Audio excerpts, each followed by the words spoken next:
السلام علیکم ورحمۃ اللہ وبرکاتہ۔ نہ جانے کیوں آج پھر میرے شوہر نے مجھے جھڑک کر دھتکار دیا تھا اور خود گھر سے باہر چلا گیا تھا۔ میں اپنے کمرے میں بیٹھی آنسو بہا رہی تھی اور اپنی قسمت پر افسوس کر رہی تھی۔ میں اتنی بد نصیب تھی کہ میرا اپنا شوہر مجھے دیکھنا تک پسند نہیں کرتا تھا، بلکہ جب بھی میں اس کے قریب جاتی تو وہ غصے سے مجھے سامنے سے ہٹ جانے کو کہہ دیتا۔ شوہر کے اس رویے کے باوجود آج بھی میں نے بڑی محنت سے تیار ہو کر نیا جوڑا پہنا تھا، کیونکہ میرا دل چاہتا تھا کہ شاید آج وہ بدل جائے۔ حقیقت یہ تھی کہ میں بدصورت یا بھدی ہرگز نہیں تھی، بلکہ میرا حسن ایسا تھا کہ دوسری لڑکیاں بھی میری تعریف کیے بغیر نہ رہ پاتی۔ جوانی کی دہلیز پر قدم رکھتے ہی لوگوں کی زبان پر میرے بارے میں یہی جملہ ہوتا کہ میں ایک مکمل اور بے حد حسین لڑکی ہوں جس سے نظریں ہٹانا مشکل ہے۔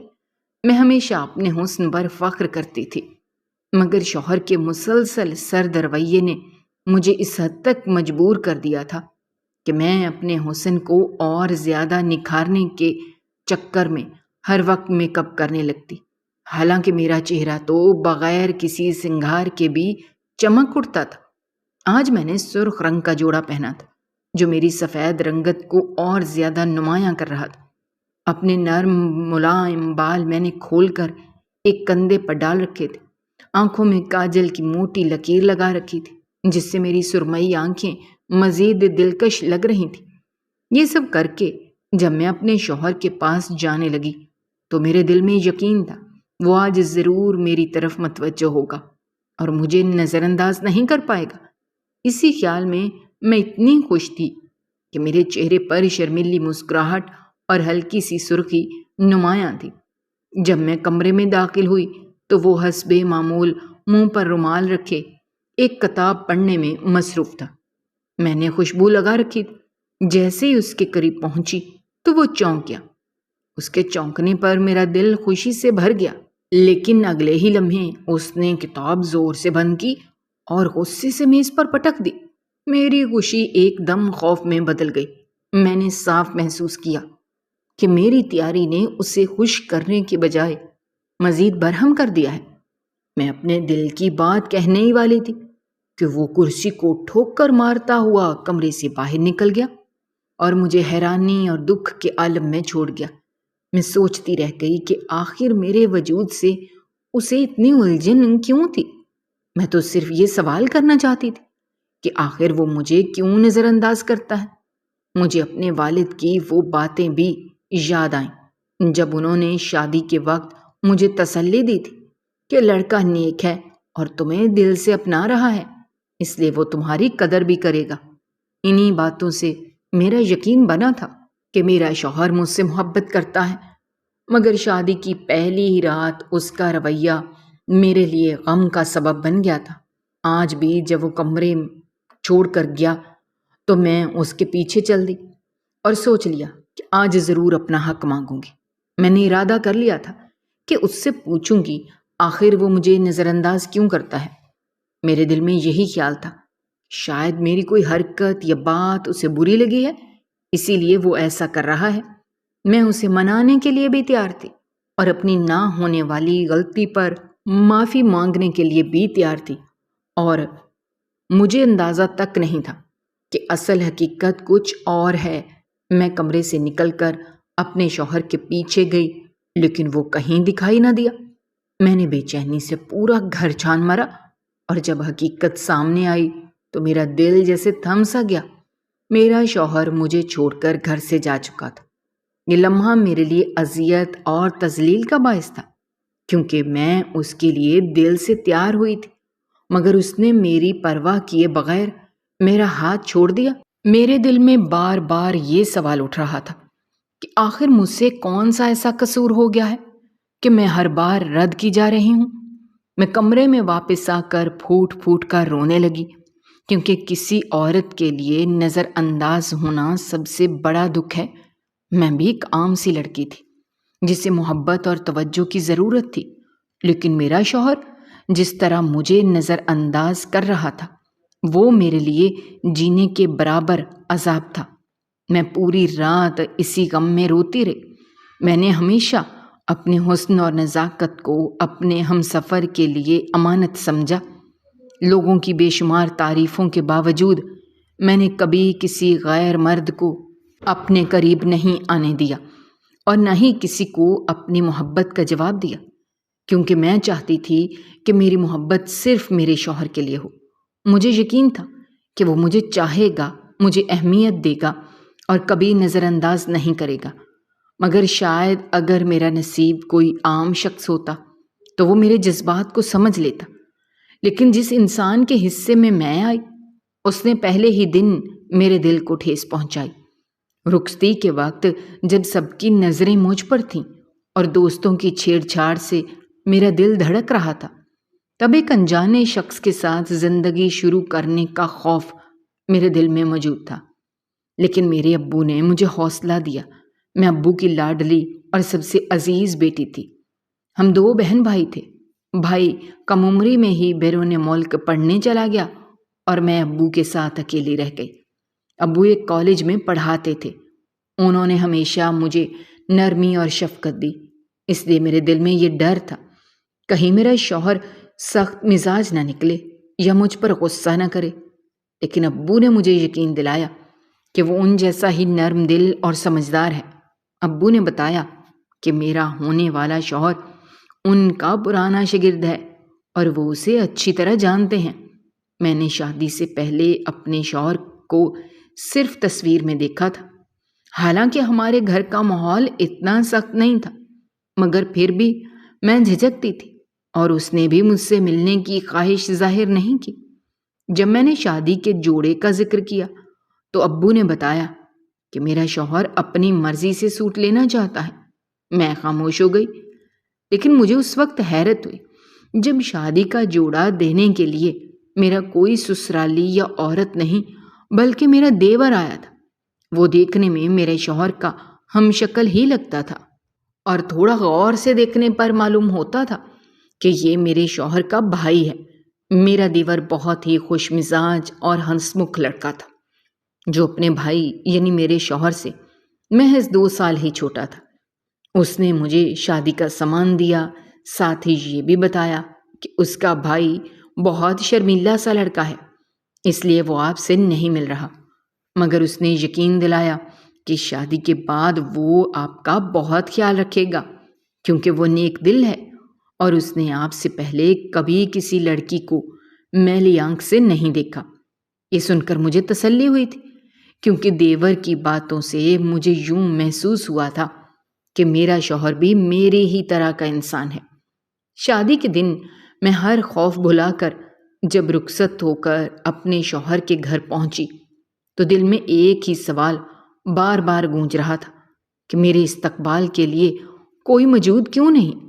مجھے یوں محسوس ہوا جیسے میرا شوہر کوئی لاوارث شخص ہو، کیونکہ رخصتی سے لے کر شوہر کے گھر پہنچنے تک میں نے اپنے شوہر کے علاوہ نہ کوئی مرد دیکھا اور نہ ہی کوئی عورت، حتیٰ کہ میرا دیور بھی وہاں موجود نہیں تھا، حالانکہ وہ شادی کی تیاریوں میں پیش تھا اور ہمیشہ اپنے بھائی کے ساتھ رہتا تھا۔ اس کی غیر موجودگی میرے لیے بہت عجیب تھی۔ سب سے بڑھ کر جو بات مجھے دلگیر کر رہی تھی وہ یہ تھی کہ میرے کمرے میں نہ سیج تھی اور نہ ہی کوئی سجاوٹ، جیسے یہ شادی ہی میرے لیے ایک سوالیہ نشان بن گئی ہو، کیونکہ نہ اس میں کوئی شریک تھا اور نہ ہی کوئی خوشی یا جشن کا نشان۔ میں اپنے شوہر سے اس بارے میں پوچھنا چاہتی تھی، مگر اس رات انتظار کرتے کرتے مجھے نیند آ گئی اور جب آنکھ کھلی تو دن ڈھلنے والا تھا۔ یہ منظر میرے لیے ایک اور صدمہ تھا، کیونکہ نہ کسی نے مجھے جگایا اور نہ ہی کوئی گھر میں دکھائی دیا۔ صاف ظاہر تھا کہ میرا شوہر پہلی رات کمرے میں ہی نہیں آیا۔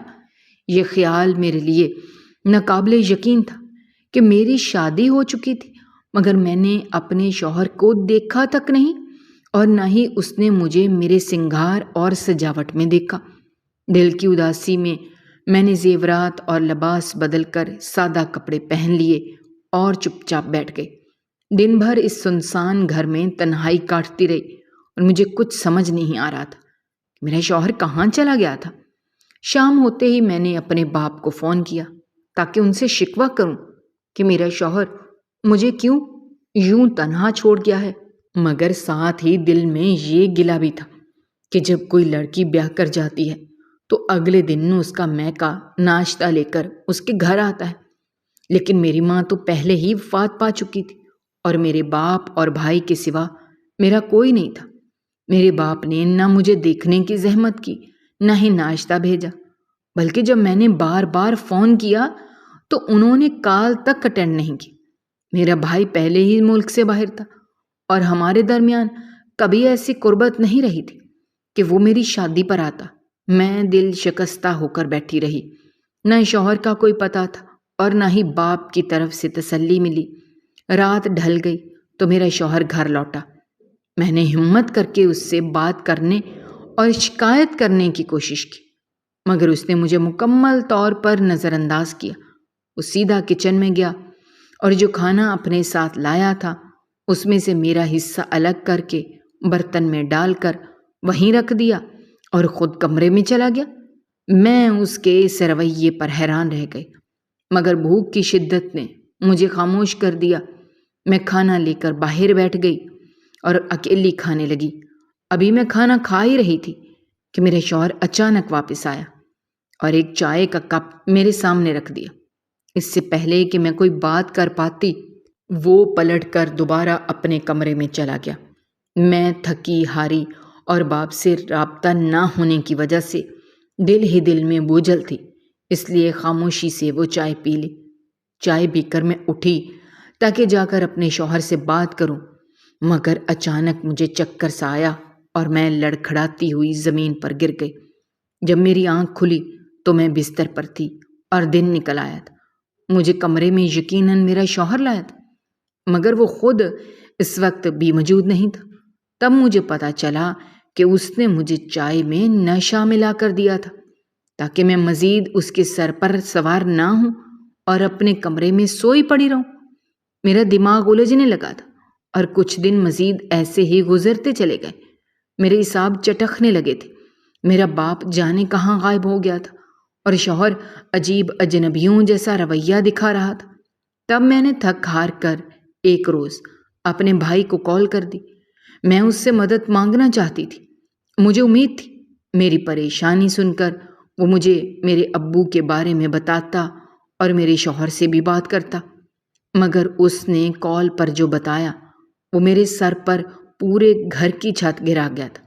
میری پریشانی میں میرا بھائی بولا، ہمارے ابو کسی ضروری کام کی وجہ سے میری شادی کے فوراً بعد ملک سے باہر چلے گئے ہیں، فی الحال وہ رابطہ بھی نہیں کر سکتے، اس لیے میں انہیں تنگ نہ کروں۔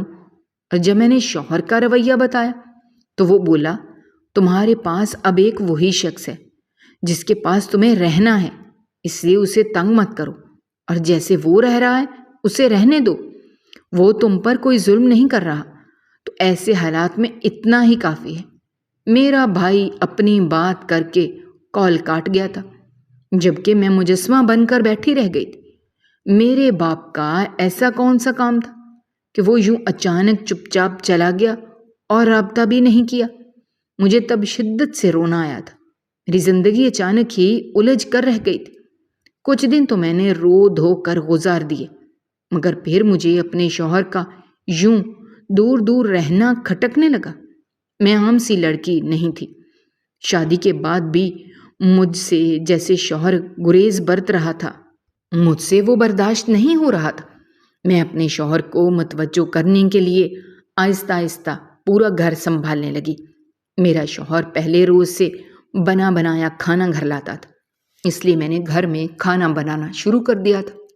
میں روزانہ ذائقے دار کھانے بنا کر اپنے شوہر کا انتظار کرتی تھی، مگر میرا شوہر آتا تو اپنے لیے کھانا لے کر خود کھانے لگ جاتا تھا۔ میں جب بھی اس کے سامنے جاتی یا متوجہ کرنے کی کوشش کرتی تو وہ عجیب سے انداز میں بولتا۔ اس کا بولنے کا یہ انداز مجھے گھبراہٹ میں مبتلا کر دیتا تھا۔ وہ بولتا کہ نقاب کر لو ورنہ مجھے گناہ ملے گا۔ وہ نمازی اور نیک انسان تھا، مگر مجھے حیرت تھی کہ وہ اپنی بیوی کو دیکھنے سے کیسے گناہگار ہو سکتا تھا۔ ایک گھر میں رہ کر وہ مجھ سے مکمل پردہ رکھتا تھا اور مجھے دیکھتا تک نہیں تھا۔ میں گھر میں جو بھی کام کرتی تھی وہ کرنے دیتا تاکہ میں اسے تنگ نہ کروں۔ میں چاہتی تھی کہ میرا شوہر مجھے دیکھے اور مجھے سراہے۔ شوہر کی توجہ اور محبت پر ہر بیوی کا حق ہوتا ہے، اور یہ حق تو اللہ نے بھی عورت کو دیا ہے، مگر میرا شوہر پہلے روز سے میرا یہ حق کھا رہا تھا۔ میں چاہے جتنا بھی بن سنور لیتی، وہ مجھے توجہ ہی نہیں دیتا تھا، اور اسی بات کا مجھے صدمہ تھا۔ ہماری شادی کو 2 ہفتے گزر گئے تھے، مگر آج بھی میری کوشش پر میرا شوہر میرے سج سنور کر سامنے جانے پر متوجہ ہونے کے بجائے مجھے اندیکھا کر گیا تھا، اور مجھ سے بچنے کے لیے وہ گھر سے ہی چلا گیا تھا۔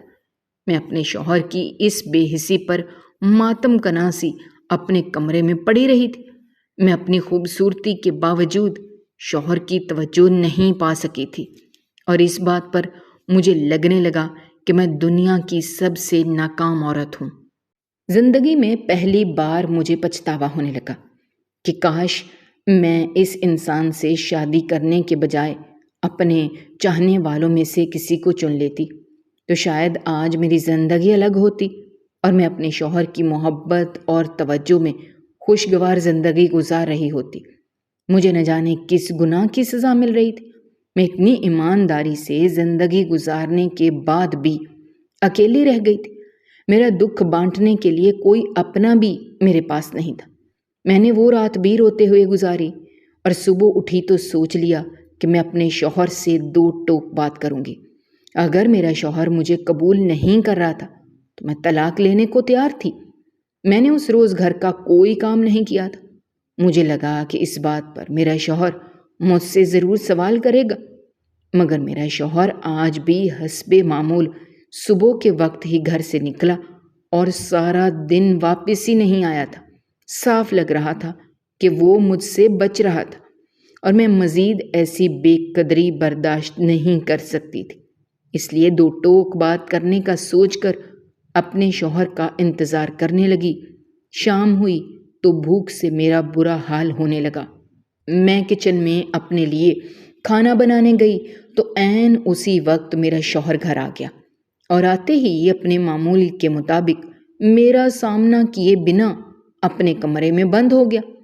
پہلی بار میں نے خود کھانا کھا لیا اور اس کی بالکل پرواہ نہیں کی تھی، کیونکہ میری نظر میں ایسا مرد قابل عزت تھا ہی نہیں جو اپنی بیوی کو اس کا حق اور توجہ نہ دے۔ رات ہوئی تو میں دبے پاؤں اپنے شوہر کے کمرے میں جا پہنچی۔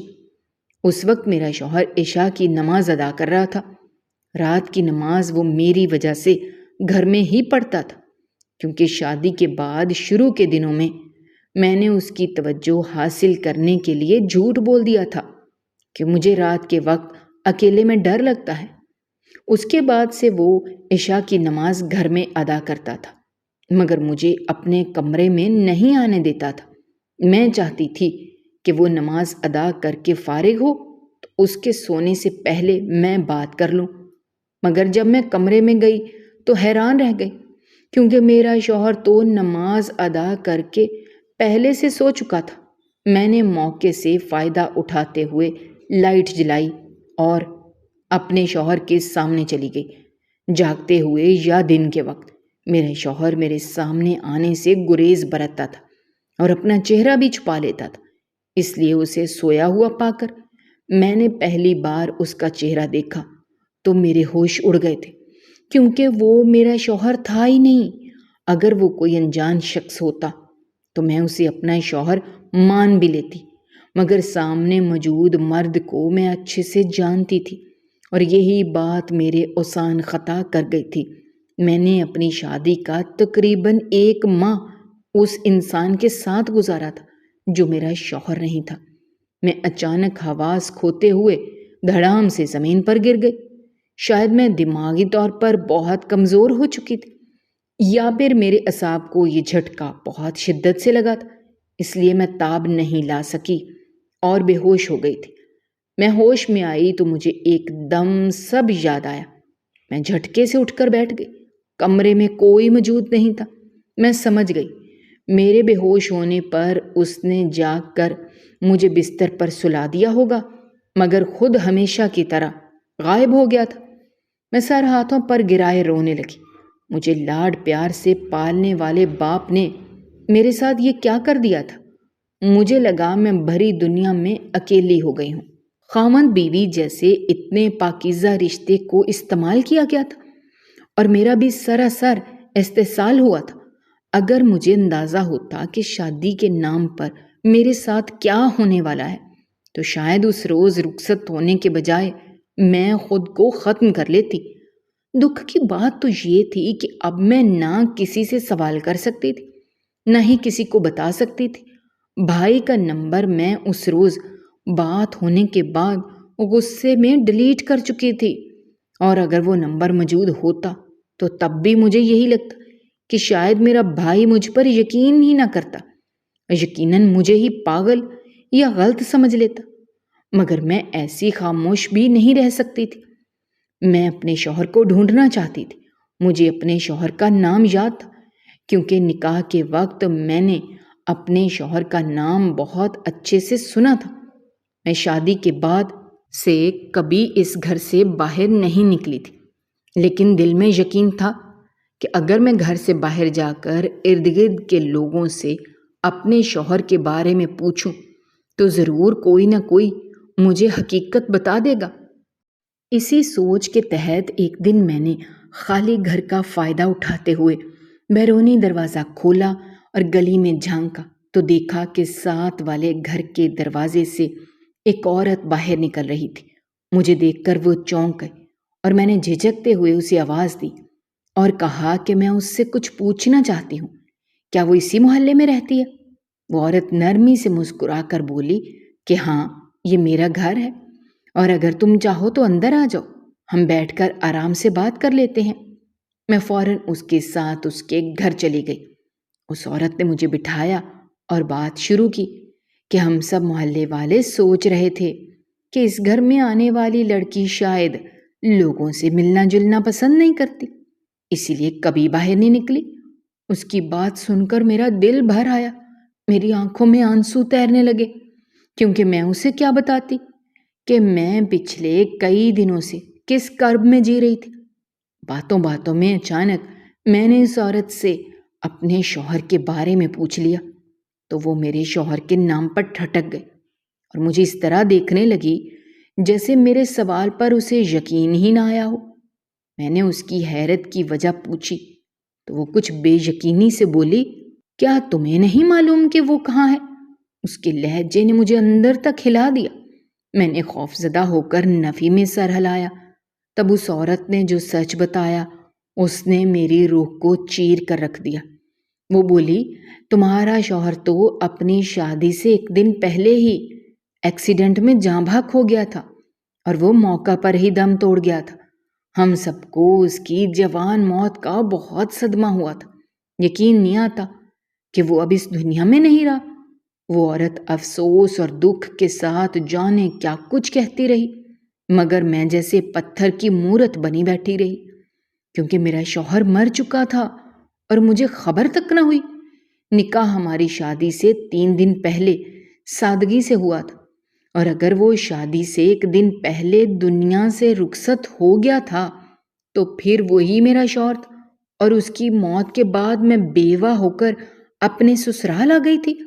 مگر پچھلے 1 مہینے سے ایک غیر مرد یعنی میرا دیور میرے ساتھ میرا شوہر بن کر رہ رہا تھا، اور میں اس کی توجہ حاصل کرنے کی کوشش کرتی رہی۔ اس سچائی کو جان کر میرا سانس بند ہونے لگا۔ مجھے لگا زمین میرے پاؤں کے نیچے سے کھسک گئی ہے۔ میں فوراً اس عورت کو بولتے ہوئے چھوڑ کر بھاگتی ہوئی گھر آئی۔ میرا پورا وجود لرز رہا تھا۔ شام ہوئی تو میں اجڑی ہوئی حالت میں اس شخص کے کمرے میں جا پہنچی، وہی مرد جو میرا دیور تھا اور میرے ساتھ شوہر بن کر زندگی گزار رہا تھا۔ وہ ہمیشہ کی طرح کمرے میں بند تھا۔ میں نے جھٹکے سے دروازہ کھولا اور اس کا گریبان پکڑ کر اس پر چیخنے لگی کہ اس نے میرے ساتھ ایسی دھوکے بازی کیوں کی؟ میرے شوہر کی موت کے بعد اس نے میرے گھر والوں کو فریب دے کر مجھے کیسے بیاہ لیا؟ میرے ذہن میں یہ سوال بھی گونج رہا تھا کہ میرا باپ آخر کیوں خاموش رہا، اور میرا بھائی بجائے میرا ساتھ دینے کے مجھے کیوں یہ کہہ رہا تھا کہ میں چپ چاپ اس نامحرم کے ساتھ زندگی گزاروں۔ میں سوچ بھی نہیں پا رہی تھی کہ سب نے مل کر میرے ساتھ یہ بھیانک کھیل کیوں کھیلا۔ میں اپنے دیور پر غصہ کر رہی تھی اور وہ شرمندگی سے سر جھکائے کھڑا ہوا تھا۔ میں روتے ہوئے اسے برا بھلا کہہ رہی تھی تو اس نے آہستگی سے کہا کہ اس کا اس میں کوئی قصور نہیں ہے، وہ یہ سب نہیں چاہتا تھا، لیکن میرے باپ کے کہنے پر اس نے ایسا کیا تھا اور صرف اپنے وعدے کو نبھاتے ہوئے میری حفاظت کی تھی۔ اس نے کہا کہ وہ جانتا تھا کہ ہمارے درمیان کسی تعلق کی گنجائش نہیں، اسی لیے اس نے ہمیشہ میرا پردہ رکھا اور کبھی غلط قدم نہیں اٹھایا۔ اس کی یہ بات سن کر میں خاموش ہو گئی، کیونکہ میں جان گئی تھی کہ وہ سچ کہہ رہا ہے۔ میں اکثر جب اس کے سامنے جاتی تو وہ ہمیشہ اپنی نظریں جھکا لیتا تھا۔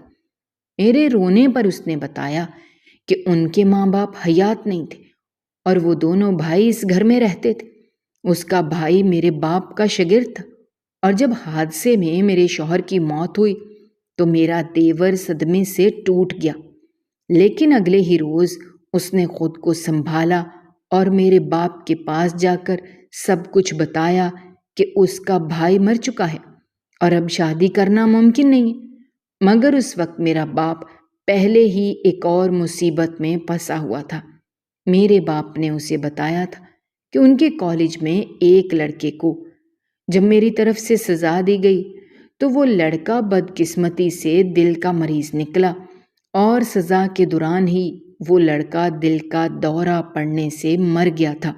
میرا وہ اسٹوڈنٹ کسی بااثر خاندان سے تعلق رکھتا تھا اور اپنے لڑکے کی وفات کے نتیجے میں اس لڑکے کے گھر والے میرے دشمن بن گئے اور مجھے جان سے مارنے پر اتر آئے۔ یہ روداد سنا کر پھر میرے باپ نے گھبرا کر میرے دیور سے کہا تھا وقتی طور پر وہ مجھے دلہن بنا کر اپنے گھر لے جائے اور اس کی بیٹی کی حفاظت کرے، بعد میں معاملہ ٹھیک ہونے پر وہ خود مجھے سب کچھ سچ بتا کر واپس گھر لے آئیں گے۔ مگر اگلی صبح ہی پولیس نے میرے باپ کو گرفتار کر لیا تھا اور وہ آج تک جیل میں ہی قید ہیں۔ اسی لیے میرا بھائی بھی مجھے خاموش رہنے کا کہتا رہا تھا۔ میرا دیور سب کچھ کہہ کر چپ ہو گیا اور میں شدید قسم کے سکتے میں آ گئی۔ یہ سب تو میرے تحفظ کے لیے کیا گیا تھا۔ جب میں روتے ہوئے یہ سن رہی تھی تو میرے دیور نے کہا کہ اب تمہارے باپ کا مقدمہ ختم ہونے والا ہے، کیونکہ جس طالب علم کی موت ہوئی تھی اس نے مرنے سے پہلے خود تسلیم کیا تھا کہ تمہارے باپ کو اس لڑکے کی بیماری کا علم نہیں تھا، اس لیے انجانے میں اس نے لڑکے کو سزا دی تھی۔ لہذا چند دن بعد ہی میرے والد صاحب جیل سے آزاد ہو کر گھر واپس آ گئے اور میں بھی شوہر کے گھر سے اپنے باپ کے گھر واپس آ گئی۔ پھر یوں ہی وقت تیزی سے گزرتا گیا۔ اب میری شادی چند ماہ بعد پھر سے ہونے جا رہی ہے اور اس بار میرا نکاح میرے اسی دیور سے طے پایا ہے، کیونکہ میرے باپ کا کہنا ہے کہ جو مرد ایک نامحرم لڑکی کے ساتھ رہ کر بھی اس کی عزت کی حفاظت کر سکتا ہے وہی مرد اصل میں بھروسے کے قابل ہوتا ہے، اور میں بھی دل سے اپنے باپ کی بات سے متفق تھی۔